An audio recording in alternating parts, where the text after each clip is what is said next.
The wind howled with vengeance across the Sierra Nevada foothills. As Zachary Nolan urged his exhausted stallion forward through the blinding December storm of 1851. Gold had brought him to California like thousands of others, but unlike most who flocked to Marysville, he'd found his fortune not in precious metals but in cattle, a ranch he'd built with nothing but calloused hands and stubborn determination. "Just a little farther, thunder," he murmured, his voice barely audible over the punishing gale that threatened to tear his hat from his head.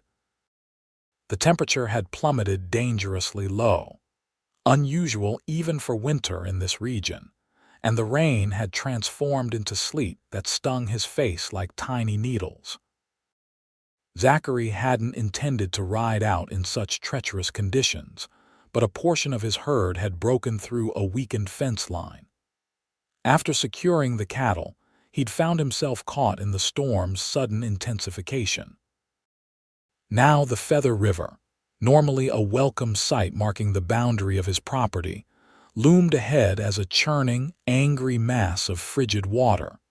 He guided Thunder toward the bridge he'd helped construct just last spring, but as he approached, his heart sank. The rising waters had claimed half the structure, rendering it impassable.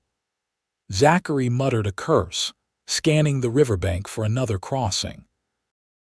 That's when he saw a flash of pale color against the dark water, something caught in the branches of a fallen tree that extended into the rushing current. Squinting through the sleet, his breath caught in his throat. Not someone. Zachary dismounted before his mind fully processed what he was seeing, tethering Thunder to a sturdy pine. The figure was small, unmoving, partially submerged in the freezing water. A woman, her dress billowing around her like a ghostly cloud in the current, her face barely above the water line. Without hesitation, he waded into the river, the shock of cold stealing his breath. The fierce current immediately tried to sweep his feet from beneath him, but he pressed forward, using the fallen tree for support. The woman didn't move as he approached. Her skin was pale as moonlight, lips tinged blue. "Hold on," he called, though he doubted she could hear him. Her eyes were closed, her dark hair plastered across her face. Blood from a gash on her forehead mingled with the river water. The branch she was caught on shifted ominously as Zachary reached her. He wrapped one arm around her limp form, pulling her against his chest. Her body was ice cold, her simple dress providing little protection against the elements. With strength born of desperation, he fought against the current, dragging them both back to shore. Thunder nickered nervously as Zachary collapsed onto the muddy bank, the unconscious woman cradled in his arms. Her breathing was shallow, barely perceptible. "Miss, can you hear me?" He brushed the wet hair from her face, revealing delicate features framed by long dark lashes. Young, perhaps in her early 20s, and beautiful despite her dire condition. The wind cut through his wet clothing, reminding him that they both would freeze to death if he didn't act quickly.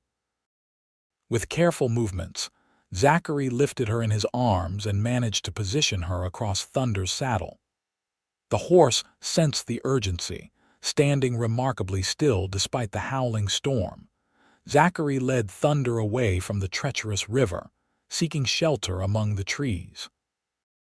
A small hunter's cabin he maintained for overnight trips sat less than a quarter-mile away, their only hope in this weather.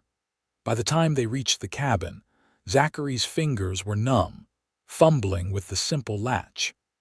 Inside, he gently laid the woman on the narrow cot near the cold fireplace. Moving with practiced efficiency despite his exhaustion, he soon had a fire crackling in the hearth. The woman hadn't stirred. Her dress, a simple blue calico, was soaked through, her skin like ice beneath his touch. Zachary knew what needed to be done, though propriety made him hesitate. Her life depended on getting warm and dry. "I apologize, miss," he murmured, though she couldn't hear him. With as much decorum as the situation allowed, he removed her sodden outer garments, leaving her in her shift. He quickly wrapped her in the cabin's only blanket, then added his own heavy coat over her. Working swiftly, he boiled water over the fire and prepared hot compresses, placing them at her neck, wrists, and feet, places his mother had taught him the blood ran close to the skin. The woman's breathing gradually deepened, though her eyes remained closed. With thunder seen to and the fire built up to combat the relentless cold, Zachary settled on the floor beside the cot, his back against the wall. Outside, the storm continued its assault, but inside, a fragile pocket of warmth began to grow. It was nearly dawn when she finally stirred. Zachary, who had dozed sitting upright, was immediately alert. Her eyelids fluttered, then opened fully, revealing eyes the color of summer sage. Confusion clouded her face as she took in her surroundings, followed quickly by fear.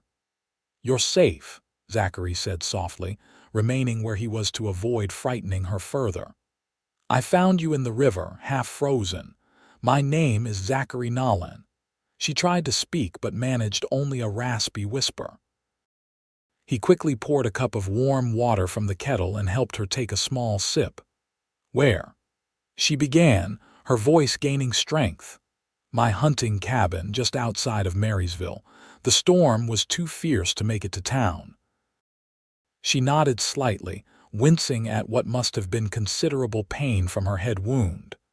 "I'm Madeline Wilson. Miss Wilson, do you remember how you came to be in the river?" She closed her eyes briefly, her brow furrowing in concentration. "I was traveling by stagecoach. There was an accident. The horses spooked crossing the bridge." Her voice quavered. "The others, did you find anyone else?" Zachary shook his head grimly. "I saw only you. The bridge is half washed out now." A tear slipped down her cheek and she turned her face away. Zachary respected her grief, busying himself with adding wood to the fire. After a long silence, she spoke again. "My belongings, everything I had. We can look once the storm passes," he said gently. "For now, you need rest." As if in response to his words, her eyelids grew heavy. Zachary moved to adjust the blanket around her shoulders. She was still alarmingly cold. "You're going to be all right," he said, tucking his coat more securely around her. He leaned close, his voice dropping to a whisper. "You're home now. Rest." As Madeline drifted back to sleep, Zachary remained vigilant, wondering about the woman fate had quite literally washed into his life, and what awaited them both when the storm finally broke. The blizzard lasted 3 days, an unusual phenomenon for the foothills of California's gold country. During that time, Zachary tended to Madeline's injuries, the gash on her forehead, bruised ribs, and the lingering effects of her exposure to the freezing water. Her fever came and went, sometimes leaving her delirious, calling out for people he didn't know. Other times she was lucid, watching him with those remarkable green eyes as he prepared simple meals or repaired his torn shirt by the light of the fire. They spoke little at first, their conversations limited to her immediate needs.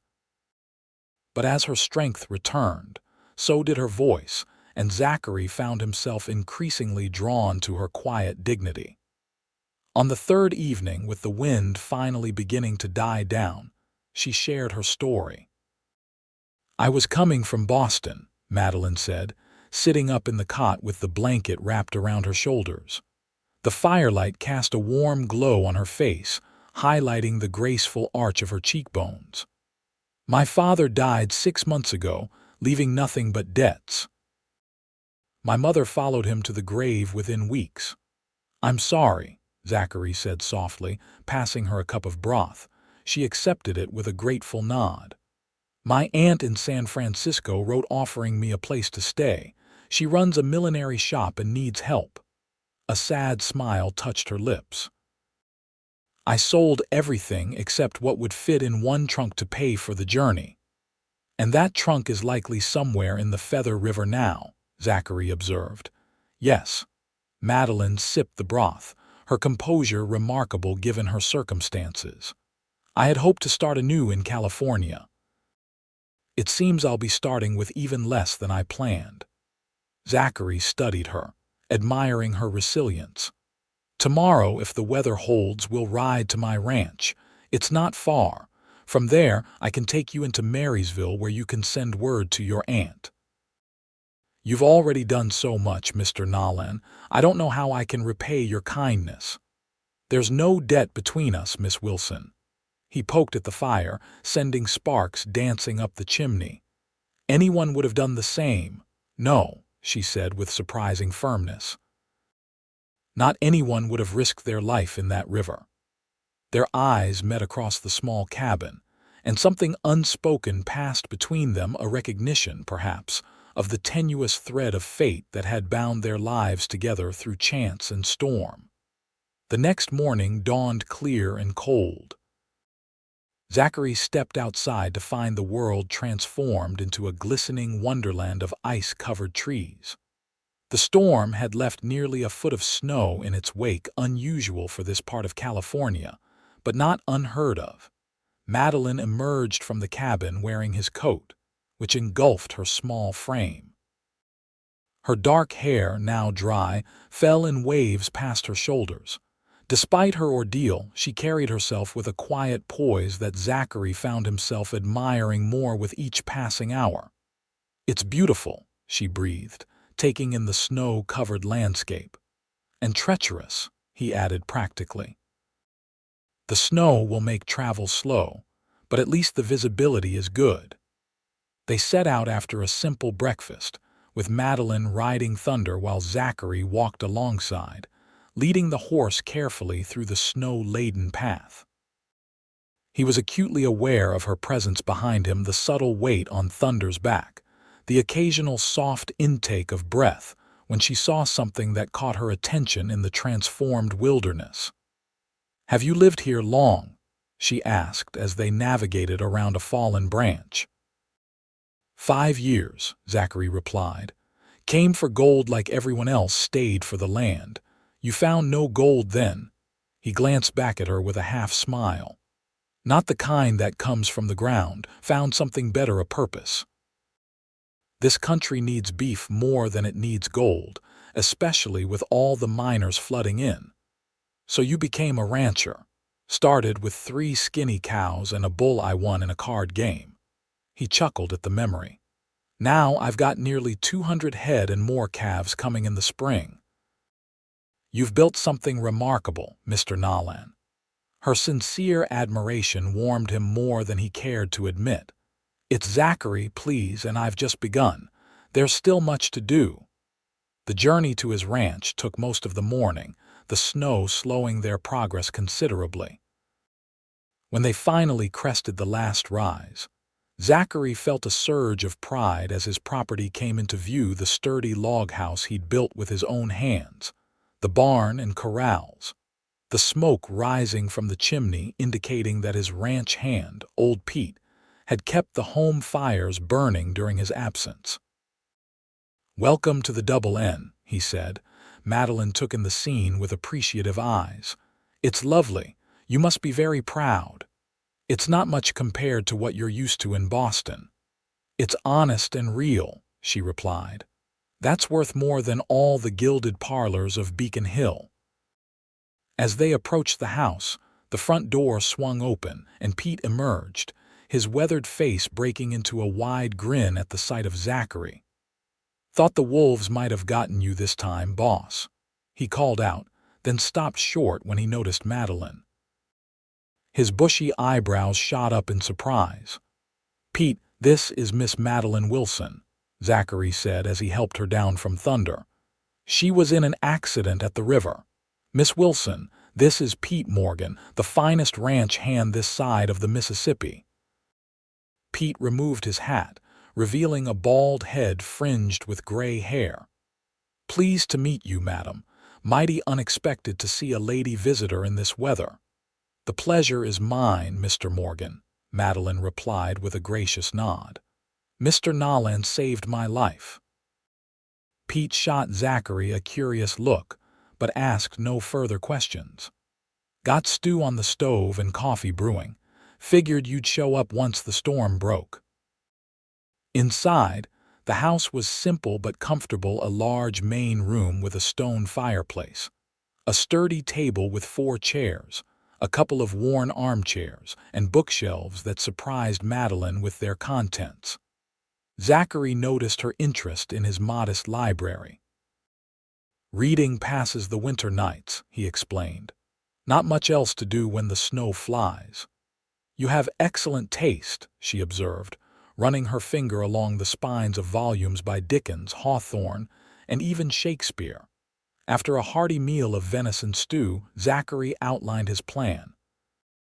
"Pete will ride into Marysville tomorrow to send a telegram to your aunt in San Francisco.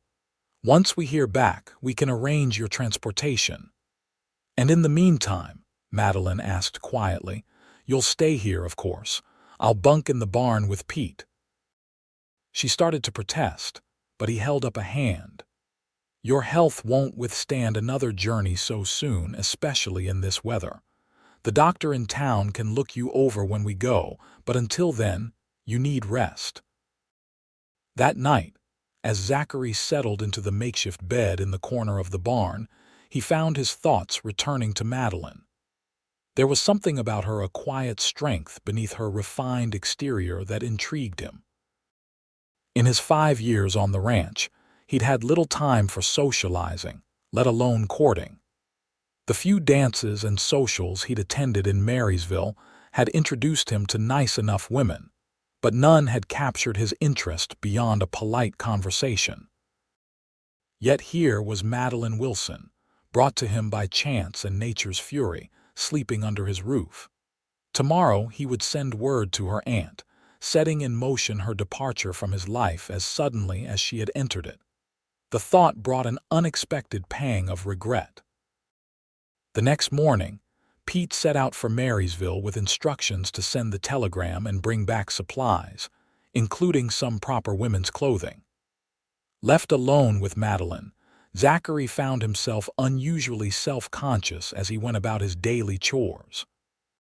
She insisted on helping despite his objections, setting the cabin to rights with an efficiency that spoke of years managing a household. By midday, she had reorganized his kitchen cupboards, mended a tear in his winter coat, and was preparing a stew that already smelled better than anything he or Pete had ever concocted. "You don't have to earn your keep," Zachary said as he watched her knead dough for biscuits, her slender hands working with practiced skill. "I'm not," she replied simply. "I'm keeping my mind and hands busy. Idleness has never suited me, even after what you've been through." She paused, her hands stilling in the flour. "Especially after what I've been through. Work is a comfort when grief threatens to overwhelm." Zachary understood that sentiment all too well. After his parents died, his father from a mining accident, his mother from pneumonia, the following winter he had thrown himself into building this ranch, working from dawn until well past dusk, until exhaustion granted him dreamless sleep. "Tell me about Boston," he said, changing the subject. "I've never been east of the Mississippi." As they worked side by side, Zachary repairing harnesses at the table while Madeline prepared the evening meal, she painted pictures with words of a life so different from his own. She spoke of cobblestone streets and gaslit shops, of symphony orchestras and literary societies, of harbors filled with ships from every corner of the world. "My father was a professor of literature at Harvard," she explained. "Our home was always filled with books and ideas. He believed education was the great equalizer, that knowledge should be accessible to everyone, regardless of station." "A noble belief," Zachary commented. "Yes, but not a profitable one. He spent more time helping struggling students than securing his position. When the university dismissed him for his radical notions, he opened a small bookshop." Her eyes grew distant. He was happier there, surrounded by his beloved books, but the income barely supported us. And your mother, she taught piano to the daughters of Boston society. A genteel way for a lady to earn money without losing face. Madeline's smile held a hint of bitterness. Appearances were very important in our circle, even as we quietly sold off family heirlooms to pay the bills. Zachary considered her words. It must be a great change, coming to California. A necessary one. There was nothing left for me in Boston but memories and creditors. She slid the biscuits into the oven with practiced grace. What about you? You mentioned your cattle, but not how a man who reads Shakespeare came to be a rancher in Marysville. He chuckled, setting aside the mended bridle. Not much to tell. Grew up in Kentucky, son of a horse breeder. My father caught gold fever in '46, moved us all to California. He died in a mine collapse near Coloma. Mother didn't last the year after that. I'm sorry, Madeline said softly. Zachary nodded acknowledgement. I tried mining too, but quickly realized I had no taste for it. Worked as a trail guide, then a drover. Saved every penny until I could put down a claim on this land. He gestured to the window, where the snow-covered pastures stretched toward distant hills. Been building it ever since. Alone, the question hung in the air between them, layered with meaning beyond the simple word. Pete's been with me these past 3 years, Zachary replied, deliberately misunderstanding. Good man, fought in the Mexican War, drifted west afterward. Knows more about cattle than anyone I've ever met. Madeline didn't press, but her perceptive gaze told him she understood what he hadn't said, that despite Pete's companionship and the occasional visits to town, his had been a solitary existence. That evening, after a meal that reminded Zachary how poorly he'd been eating before her arrival, they sat before the fire, the comfortable silence broken only by the crackling of burning logs and the howl of the wind outside. Zachary found himself watching Madeline as she darned one of his socks, her head bent in concentration, firelight playing across her features. You're staring, Mr. Nolan, she said without looking up, a smile in her voice. Caught, he didn't deny it. I was thinking that you've brought something to this house it's never had before. What's that, Grace? He said simply. She looked up then, her eyes meeting his, surprise evident in their depths. That's perhaps the kindest thing anyone has ever said to me. It's merely the truth. The moment stretched between them, filled with unspoken possibilities. Then Madeline set aside her darning and rose. I should retire. Tomorrow will be another day. Zachary stood as well, suddenly aware of how small the cabin felt with her in it. Good night, Miss Wilson. Madeline, she corrected gently. I think after all we've been through, formality seems rather unnecessary. Madeline, he repeated, liking the feel of her name on his lips. Sleep well. After she had gone to his bedroom, the only proper place for her to sleep, Zachary remained by the fire, pondering the strange turns his life had taken in less than a week. He had ridden out to check on his cattle and returned with a woman who seemed to fit into his life as if she had always been meant to be there. But she hadn't. She had an aunt waiting in San Francisco, a new life already mapped out. And even if she didn't, what could he offer a woman like Madeline Wilson? His ranch was promising but far from prosperous. His house was plain, his life simple. She deserved more than rough hands and cattle drives. Still, as he settled into the makeshift bed on the floor, Zachary couldn't help but wonder what it would be like if circumstances were different, if Madeline had come to Marysville by choice rather than necessity, if he were the kind of man who could court a lady properly. Such thoughts, he knew, led nowhere productive. Tomorrow Pete would return with news from her aunt, and the brief interlude of having Madeline in his home would begin drawing to its inevitable close. Pete returned the following afternoon with supplies, clothing for Madeline, and news that complicated matters considerably.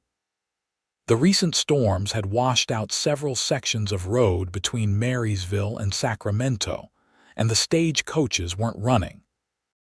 More concerning, the telegram he'd sent to Madeline's aunt had received a puzzling reply. "She says she never sent for you," Pete explained as they sat around the kitchen table. "Says she's sorry about your parents, but her shop is struggling and she can't take on family right now." Madeline's face paled, but she maintained her composure. "I see." She folded the telegram carefully and placed it in her lap. "Perhaps there's been some misunderstanding." Zachary and Pete exchanged glances, both recognizing the flimsy hope for what it was. "Did you keep your aunt's original letter?" Zachary asked gently. "It was in my trunk," she replied, her voice barely above a whisper. The implications hung heavily in the room. Without her aunt's support, and with all her possessions lost in the river, Madeline was effectively stranded in a strange town with no resources and no connections. "Well, this changes nothing immediate," Zachary said firmly. "You'll stay here until you recover fully and decide on your next steps." "I couldn't possibly impose, it's not an imposition," he interrupted. "The roads are impassable anyway. Once they clear, we'll have more options." Madeline looked as though she might protest further, but instead she nodded. "Thank you. I promise I won't stay longer than necessary."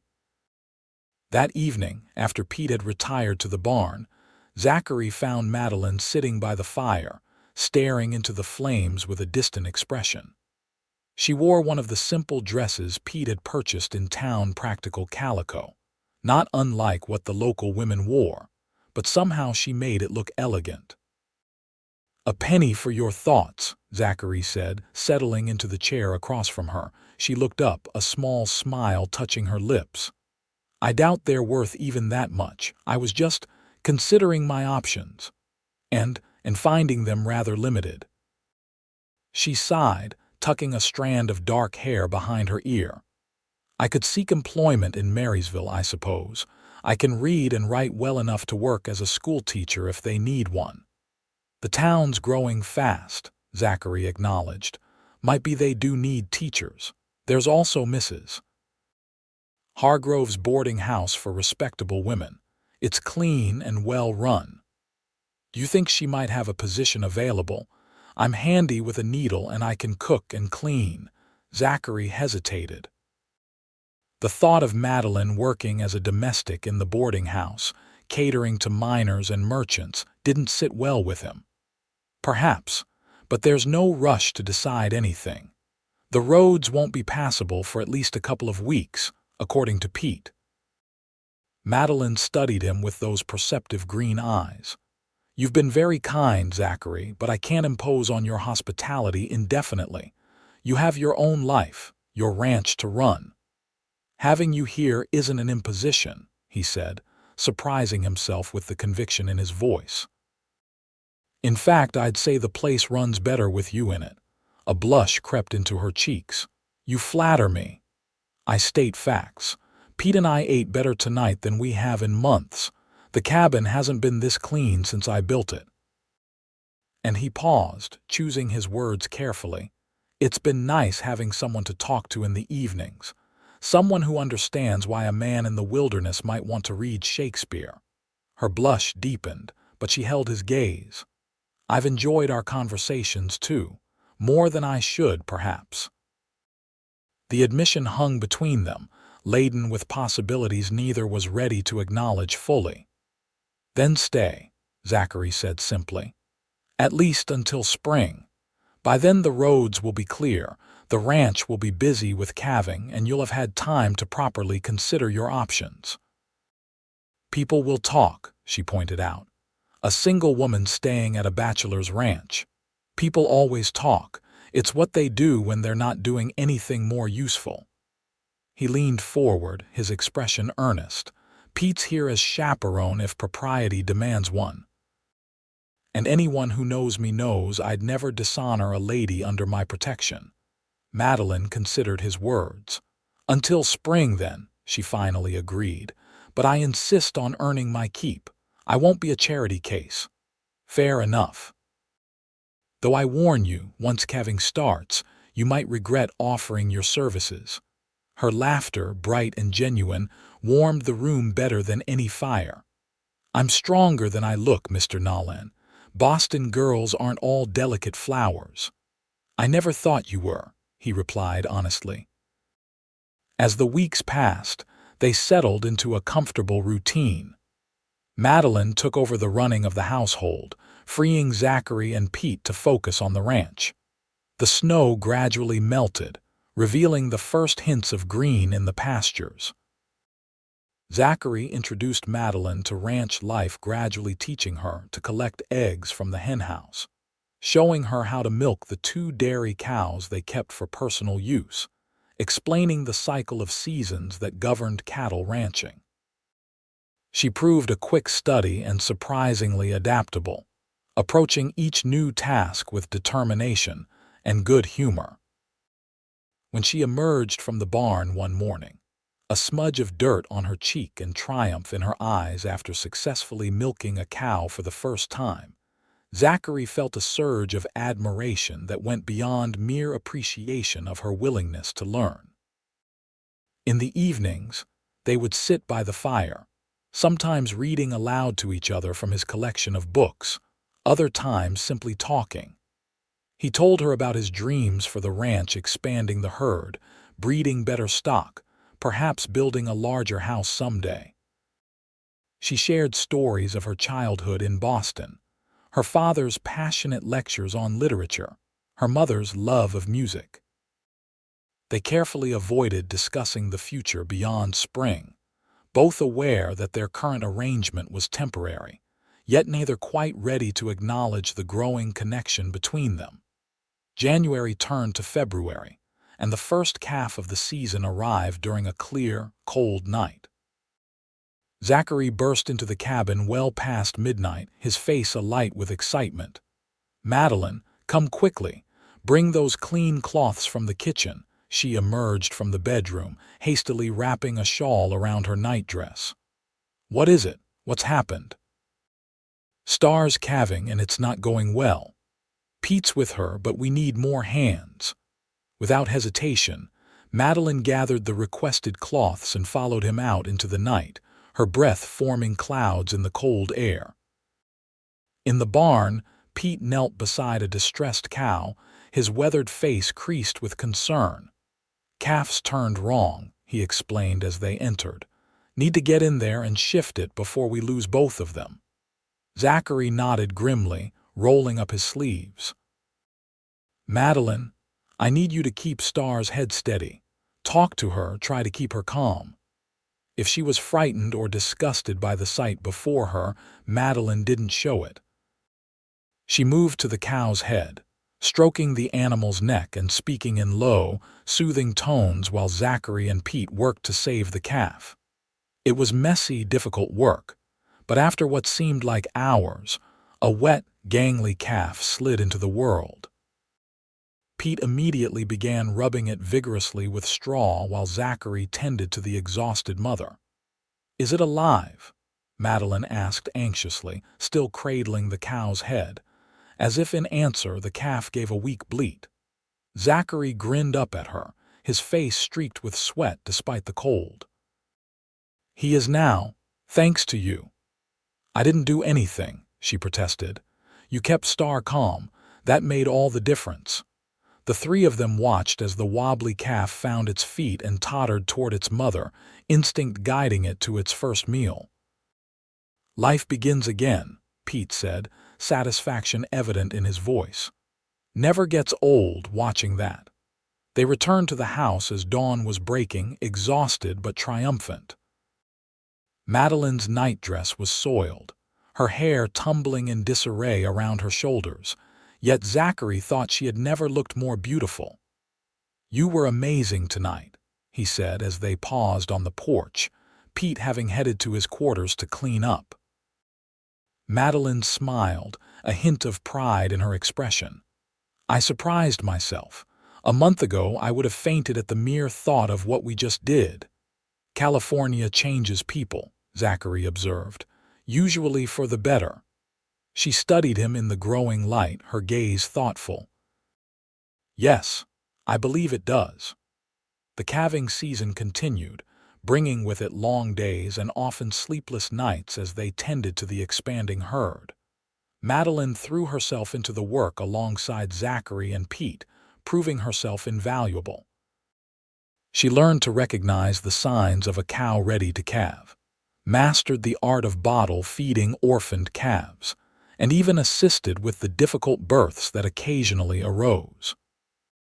One evening in early March, with the worst of the calving season behind them, Zachary suggested they ride into Marysville for supplies and perhaps a proper meal at the hotel restaurant. "A thank you," he said, "for all your help these past weeks." Madeline accepted with pleasure, and the next morning they set out, leaving Pete to mind the ranch.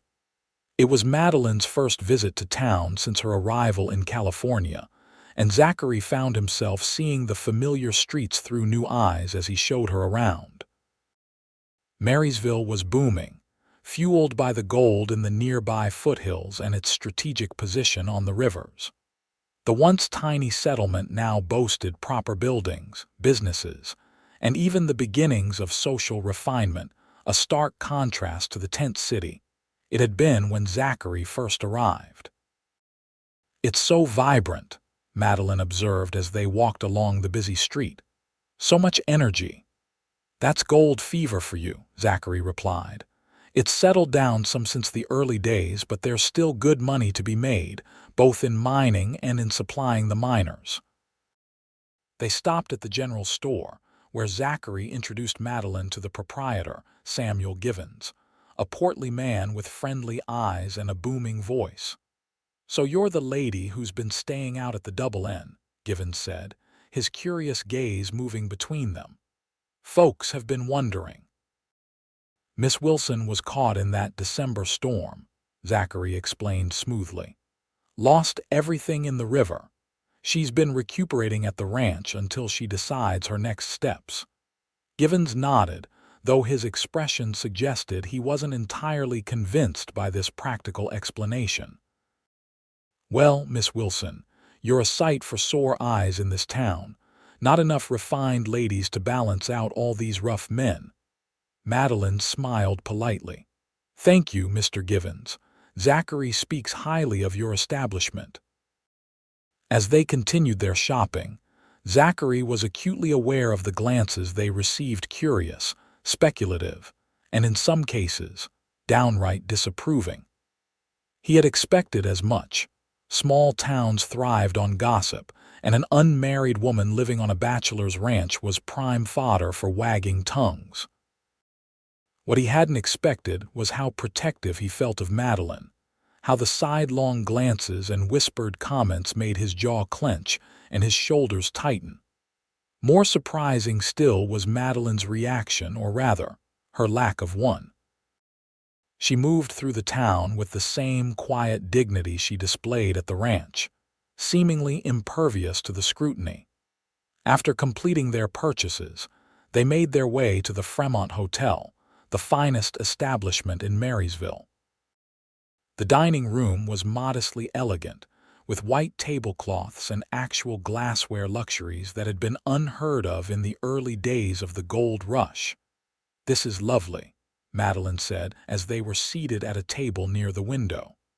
"It's been so long since I've dined in a proper restaurant." "It's not Boston," Zachary said apologetically. "No, it's better," she replied with a smile. "It feels real, not like the artifice I grew up with." Their meal was interrupted by the arrival of Mrs. Eleanor Hargrove, owner of the town's respectable boarding house. A tall, stern-looking woman with iron-gray hair pulled back in a severe bun, she approached their table with purposeful strides. "Mr. Nolan," she greeted Zachary with a nod before turning her attention to Madeline. "And you must be Miss Wilson. I've heard about you." "Mrs. Hargrove," Zachary acknowledged, rising slightly. May I formally introduce Miss Madeline Wilson?" The older woman assessed Madeline with shrewd eyes. "I understand you've been staying at Mr. Nolan's ranch. Unusual circumstances, to be sure." "Yes," Madeline replied evenly. "Mr. Nolan saved my life during the December storm. I'm in his debt." "Indeed." Mrs. Hargrove's tone suggested she had her own opinion about such arrangements. "I run a boarding house for ladies in need of respectable accommodations, should you wish for more. Appropriate lodgings while you're in our community. I have a room available." The implication was clear, and Zachary felt a surge of indignation on Madeline's behalf. Before he could speak, however, Madeline responded with perfect composure. "How kind of you to offer, Mrs. Hargrove. I appreciate your concern for my reputation. However, with calving season in full swing, my presence at the ranch is rather essential at the moment. Mr. Nolan and Mr. Morgan have been perfect gentlemen, I assure you." Mrs. Hargrove's eyebrows rose slightly. "I see. Well, the offer stands should you reconsider. Good day to you both." After she departed, Zachary let out a low whistle. "You handled that masterfully." Madeline's calm facade cracked slightly as she reached for her water glass. "My mother taught me that the best defense against social impropriety is to simply refuse to acknowledge it exists." "Is that what we're doing, being socially improper?" Zachary asked, studying her face. She met his gaze steadily. "By Boston standards, absolutely. By California standards." She glanced around the dining room. "I'm not entirely sure the rules have been firmly established yet." "They haven't," he confirmed. "That's what I love about this place. A person can define themselves by their actions, not their background or circumstances." "Is that why you stayed? Even after you realized gold mining wasn't for you?" Zachary considered the question. "Partly. I also stayed because I found something I was good at, something that made sense to me. Raising cattle, working the land, it feels right in a way nothing else ever has." Madeline nodded, understanding in her eyes. "I envy that certainty. I'm still looking for my place in the world." The conversation shifted to lighter topics as they finished their meal, but Zachary found himself turning her words over in his mind. "Your place could be here," he wanted to say. "With me." But he remained silent, unwilling to burden her with his growing feelings when her future was still so uncertain. As they rode back to the ranch that afternoon, the spring sunshine warming their shoulders, Zachary found himself at a crossroads. Madeline had been with him for nearly 3 months now. The roads were clearing, travel would soon be possible, and she would need to make decisions about her future. The thought of her leaving created a hollow feeling in his chest that he could no longer ignore. He loved her. The realization wasn't sudden, it had been growing steadily since that first night by the river, but the clarity of it now was overwhelming. He loved her quiet strength, her resilience, her kindness. He loved the way she adapted to ranch life without complaint, the way she brightened his home with her presence, the way she saw value in the life he'd built. But did she feel the same? And even if she did, what right did he have to ask her to share the uncertain future of a cattle rancher when she could return to civilization, to opportunities better suited to a woman of her background and education? These questions occupied his thoughts as they rode in companionable silence, the ranch appearing on the horizon just as the sun began its descent toward the western mountains.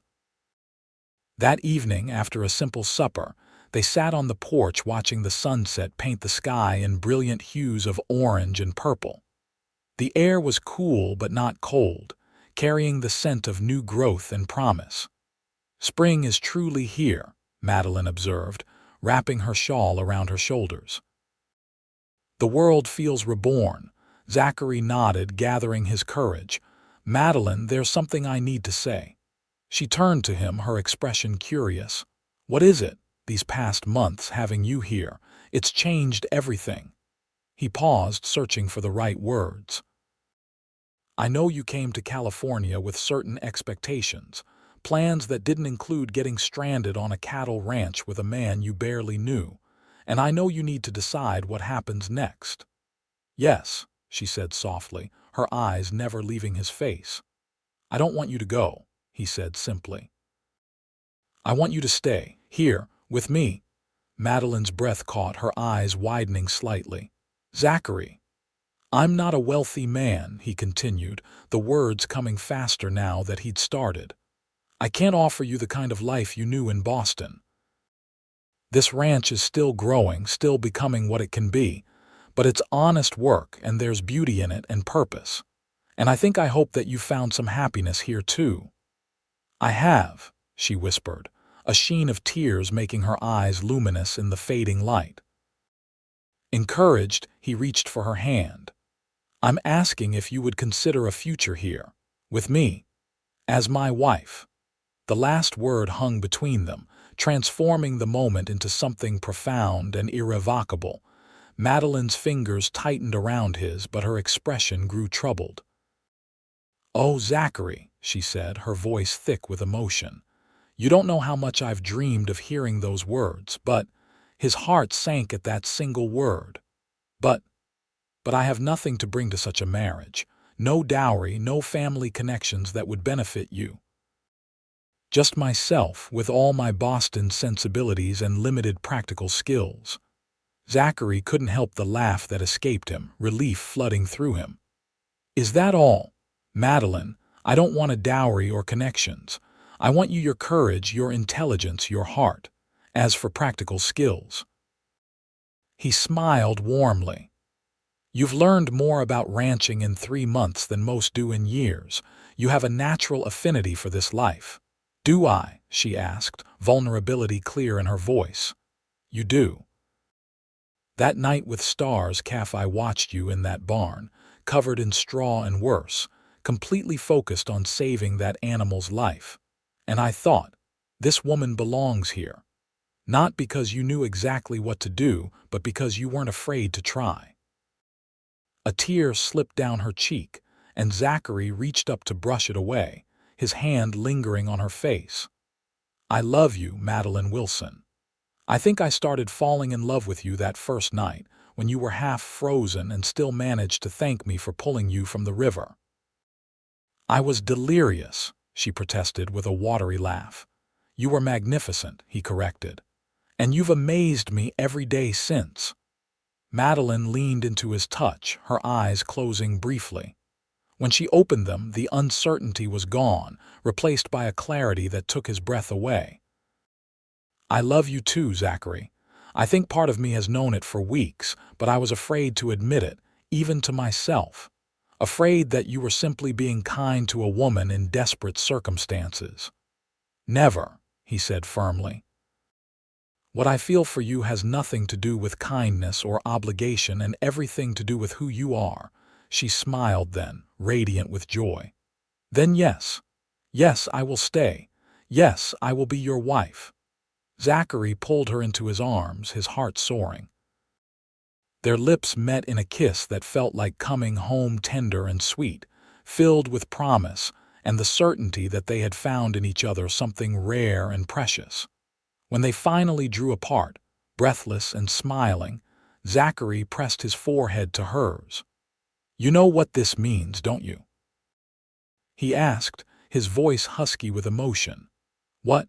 We'll have to face Mrs. Hargrove and tell her we've been scandalously improper after all." Madeline's laughter rang out in the gathering twilight, bright and free. "I suspect she already knows. Small towns always seem to know everything." "Let them talk," Zachary said, drawing her close again. "We have better things to do than worry about gossip." Under a canopy of emerging stars, they sat together on the porch of what would now truly become their home, planning a future neither could have imagined when fate and a frozen river first brought them together. They were married 2 weeks later in Marysville's small church, with Pete standing as Zachary's best man and Mrs. Hargrove, who had, surprisingly, become one of their staunchest supporters once the engagement was announced, arranging flowers and ensuring all was proper for the ceremony. The town turned out in force for the event, partly from genuine goodwill and partly from curiosity about the Boston lady who had captured the reserved rancher's heart. Madeline wore a simple white dress that Mrs. Givens, the storekeeper's wife, had helped her make, with wildflowers in her dark hair and joy illuminating her face as she spoke her vows. "I take you, Zachary, to be my husband," she said clearly, her green eyes never leaving his. "To have and to hold from this day forward, for better or worse, for richer or poorer, in sickness and in health, to love and to cherish, till death do us part." The words, traditional and timeless, took on new meaning as Zachary repeated them, both of them acutely aware of how their journey together had already encompassed many of these promises. They had seen each other at their most vulnerable, had worked side by side through difficulties, had built a foundation of respect and understanding that many couples never achieved. When the minister pronounced them husband and wife, Zachary kissed his bride with reverence and passion, sealing their commitment before God and the community they would build their life within.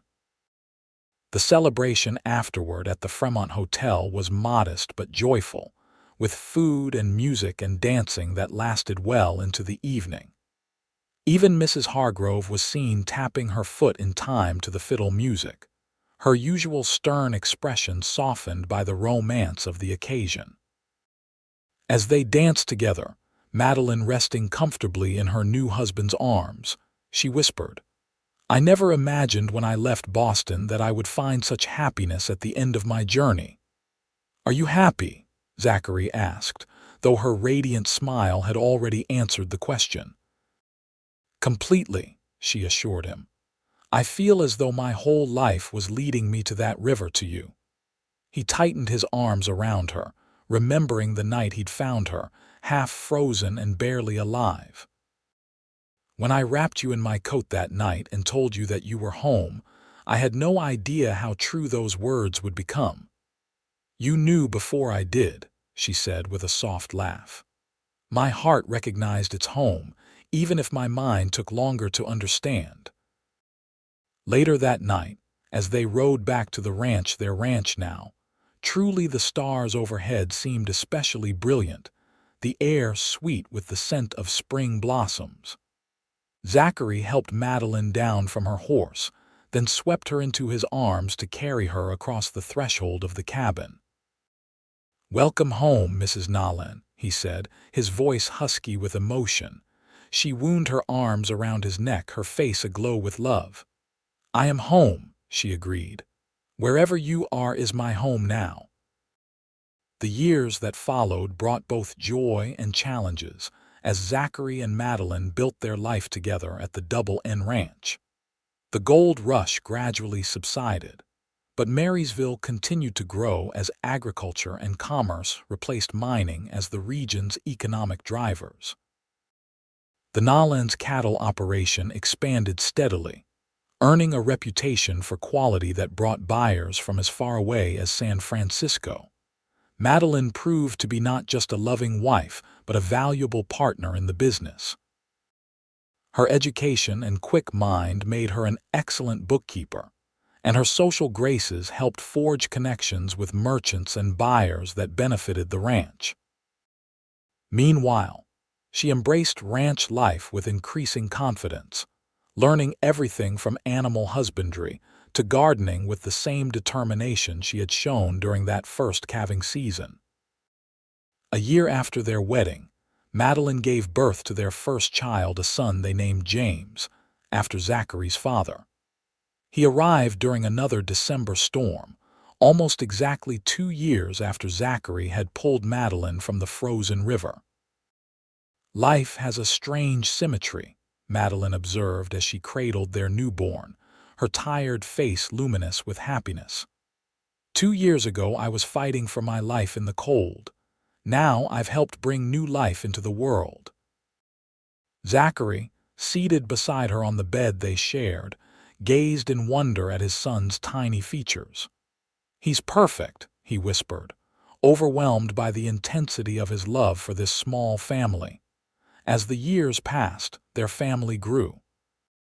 A daughter, Catherine, joined them 2 years after James, followed by another son, William, 3 years later. The children thrived in the freedom of ranch life, learning responsibility and hard work alongside the joys of horseback riding and exploring the beautiful land their father had claimed as his own. With his growing family, Zachary finally built the larger house he'd once described to Madeline as a distant dream. It stood near the original cabin, which became Pete's permanent residence, with a wide porch that wrapped around two sides, large windows to catch the mountain breezes, and enough bedrooms to accommodate their expanding household. Madeline created a home that balanced the practical needs of ranch life with touches of the refinement she had known in Boston. There were bookshelves filled with classics and new works alike, a piano she taught all three children to play, and a garden that supplied both food for their table and beauty for their souls. Life wasn't always easy. There were drought years when the grass withered and the cattle grew thin, market downturns that strained their finances, and the normal hardships of frontier existence. But through it all, Zachary and Madeline faced each challenge together, their partnership only strengthening with each obstacle overcome. On their 20th anniversary, they sat on the porch of their home, watching the sunset much as they had on the night Zachary had proposed. Their children were growing up, James working alongside his father with dreams of expanding the ranch even further, Catherine showing her mother's intelligence and passion for books, William displaying an artistic talent that had come as a surprise to everyone. "Did you ever imagine this life?" Zachary asked, his hand finding Madeline's as naturally as breathing. Though time had added silver to his dark hair and lines around his eyes, he was still the same steady, principled man she had fallen in love with. Madeline smiled, her beauty matured but undiminished by the passing years. "Never. Not in my wildest dreams could I have imagined being so happy. Even with all the hardships, the droughts, the difficult births, the times we weren't sure we'd make it through, especially with those," she replied thoughtfully. "Those challenges showed me what we were capable of together. They made the joy sweeter by comparison." Zachary brought her hand to his lips, kissing it with the same reverence he had shown on their wedding day. "I thank God every day for that storm," he said softly, "for bringing you to me when I didn't even know I was looking. And I thank Him for giving me the courage to start over, to journey west even when I was terrified." She leaned against his shoulder, comfortable in the intimacy they had built over 2 decades of marriage.